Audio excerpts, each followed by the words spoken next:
You get nothing in the divorce, my mother-in-law, Linda said with a smirk, waving some papers in my face. My son never registered your marriage. You're not even his real wife. I kept folding laundry, staying calm.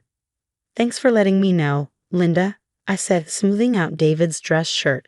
She slammed the papers onto my folded clothes. Did you hear me? You're nothing. Just a woman who played house with my son. When he marries Olivia, she'll be his real wife. I looked at her and simply asked, is there anything else? My name is Alexandra. I had just learned that my 8-year marriage was a lie. But while Linda gloated, I thought about the safety deposit box at the bank, the one holding the real marriage papers I had secretly filed years ago. Linda frowned when I didn't react. You're not even upset. David is leaving you for a real woman, and you're acting like I just told you the weather. I picked up my laundry basket. I have dinner to make. Will you be staying? Her face turned red. You're delusional. When David hands you divorce papers tomorrow, don't say I didn't warn you. Olivia's already picking out new curtains. She stormed out. The moment her car drove away, I let out a deep breath and dialed a familiar number. Alexandra, said Margaret, my late mother's best friend and our family lawyer. I was wondering when you'd call. It's happening, I said. Linda just told me my marriage isn't legally registered. David's serving me divorce papers tomorrow. And the proof? Still in the safety deposit box. Smart girl, Margaret said. We have years of evidence, joint accounts, property, your contributions to the business. Linda made a mistake showing her hand so soon. I stared out the kitchen window at the garden I had planted. David and I were happy once. Then his family interfered. Then Olivia, his secretary, started staying late. Then came the lies. A car pulled up. David was home early for the first time in months. How fitting. I wiped my eyes and started cooking like nothing had changed. Alex, his voice was unsure. We need to talk. I turned to face him. About the divorce papers, or the fact that you never legally registered our marriage. His face went pale. How did you? Linda told me, I said, stirring the food. I can explain. Let me guess, I interrupted. Your mother convinced you it was for the best. Just a way to protect family assets. Did I miss anything? He opened his mouth, then closed it. Alex, please. You have to understand. Oh, I understand, I said. I understand that you and your family lied to me for 8 years, that you're leaving me for your secretary, and that you all think I'll walk away with nothing. A flicker of relief crossed his face. He expected tears. Begging. Instead, I set the table like it was any other night. I'll help you, he offered. A small settlement, maybe help with rent. I placed 2 plates down. That's very thoughtful of you. Will you be staying for dinner? He stared at me. Did you hear me? I'm leaving you. This house, everything, it's not yours. I smiled, thinking of the safety deposit box. Eat while it's hot. Tomorrow will be interesting. You're acting weird, he muttered, backing away. No, I said, sitting down. I've just changed. He left without eating. I finished dinner, then went upstairs to pack an overnight bag. Before bed, I made one last call. Hello, Officer Martinez. It's Alexandra Harrison. Remember that file I asked you to keep safe? It's time to use it. I was already at Margaret's office when David and his family arrived. Their confident smiles faded into confusion when they saw me. Linda clutched her expensive handbag. Thomas stood stiffly, and Olivia lingered at the back, clearly trying to outshine me. What is she doing here? Linda snapped at Margaret. This meeting is just to confirm their marriage was never legal. Margaret smiled, a sharp, knowing smile. Please have a seat. Alexandra has some documents to share. David scoffed. There are no documents. That's the whole point. I calmly opened my bag and placed a stack of papers on Margaret's desk. Actually, there are quite a few. Margaret held up the first one, the legal marriage registration I had secretly filed 8 years ago. Linda's face turned pale. That's impossible, she whispered. I made sure. You made sure to destroy the copy you took from the registry office. I finished. But you didn't know I filed it myself. My mother's best friend being a lawyer taught me to protect myself. David grabbed the paper, his hands shaking. This can't be real. Oh, it's very real, Margaret said, spreading out more documents. Bank records showing Alexandra's contributions, property investments in both names, and even company emails praising her work in the business. Thomas shifted uncomfortably. Those were internal messages, which became legal evidence the moment you tried to deceive her. Margaret cut in. But we're not done yet. Alexandra. I pulled out the final file, the one Officer Martinez had been keeping safe. These are records of every conversation where you and Linda planned to keep the marriage unregistered. Phone transcripts, emails, texts. Your mother was very thorough in documenting how you would protect the family assets. Linda's face turned gray. You recorded us? That's illegal. Not in this state, Margaret replied smoothly, especially when fraud is involved. David shot up from his seat. This is ridiculous. Even if the marriage is legal, I'm still divorcing her. She'll get a basic settlement and nothing more. About that, I said, handing him one last paper. His face drained of color as he read it. Margaret explained, this contract, which David signed 3 years ago, makes Alexandra a 50% owner of the family business, in exchange for her help securing the Anderson merger. You didn't even read it before signing, did you? I asked. David swallowed hard. 50%, he muttered.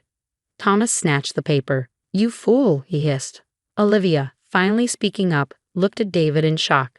You said this would be simple. I let out a small laugh. Nothing about this has been simple. For 8 years, I watched and documented everything. I learned from the best. My mother and Margaret taught me to always be prepared. Linda's tone changed.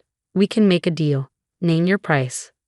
I stood gathering my things. You already tried to name my price, a small settlement and help with rent.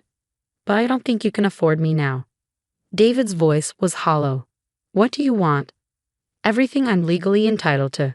Half of the house, the business, the assets. And I want you to explain to the board why I now own part of the company you tried to cut me out of. Thomas groaned. The board will never accept this scandal. Margaret shrugged. Then you better find a way to handle it quietly. Alexandra has been more than reasonable. Reasonable, Linda shrieked. She's destroying our family. I looked her in the eye. No, Linda. You destroyed your family the moment you built my marriage on a lie. I just refused to be your victim. As I walked out, I heard David call my name. I didn't turn back. Let him deal with the mess he made. My phone buzzed with a text from Officer Martinez. Everything go as planned. Better.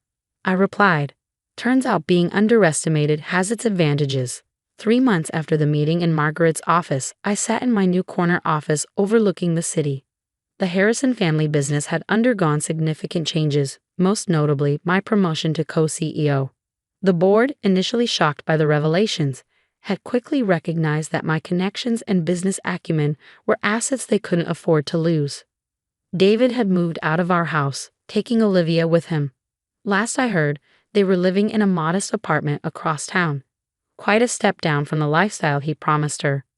Linda had suddenly developed a passion for extended cruises, conveniently absent from most family business matters. A knock at my door interrupted my thoughts. It was Thomas, looking older than his years. Alexandra, he said, clutching a folder. The quarterly reports. We're up 20% since you took over the international division. I accepted the folder with a nod. Thank you, Thomas. Was there something else? He hesitated, then sank into one of my visitor chairs. I owe you an apology. We all do, but I should have known better. The signs were there, your intelligence, your dedication to the company. Instead, I let Linda convince me that you were a threat to our family's legacy. The irony, I replied, is that I would have helped build that legacy willingly. All I wanted was to be treated with respect. I know that now, he said quietly. David was a fool to let you go, to let his mother's prejudices bind him to what was right in front of him.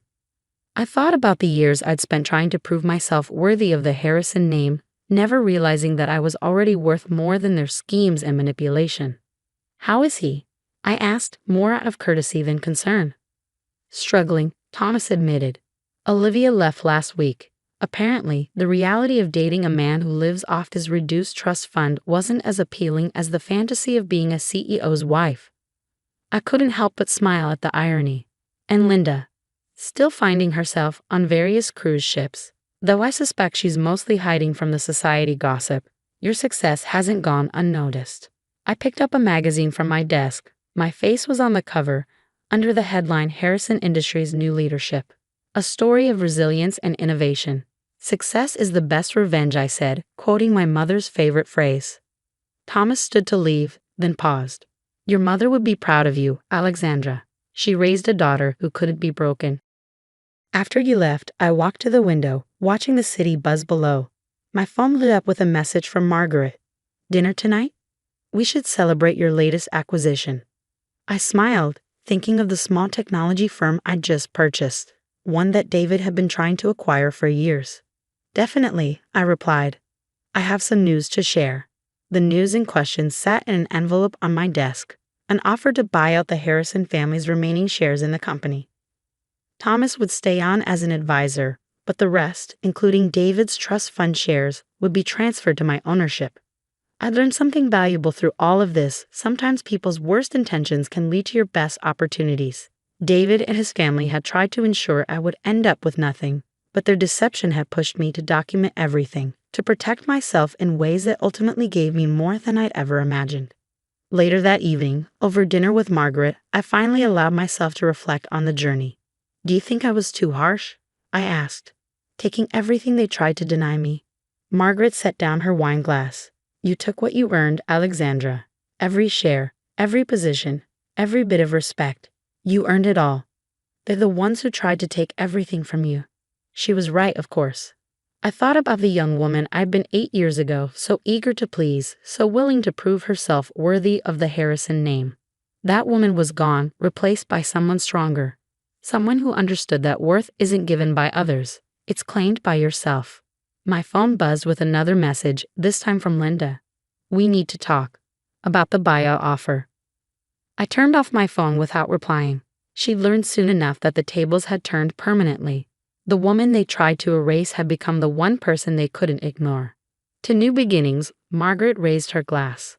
To karma, I countered, clinking my glass against hers. Looking out at the city lights, I felt at peace. Sometimes life's greatest victories come not from fighting back, but from being prepared when others show their true colors. David, Linda, and their schemes had taught me that lesson well. I'd lost a husband but gained an empire. In the end, I couldn't have planned it better myself.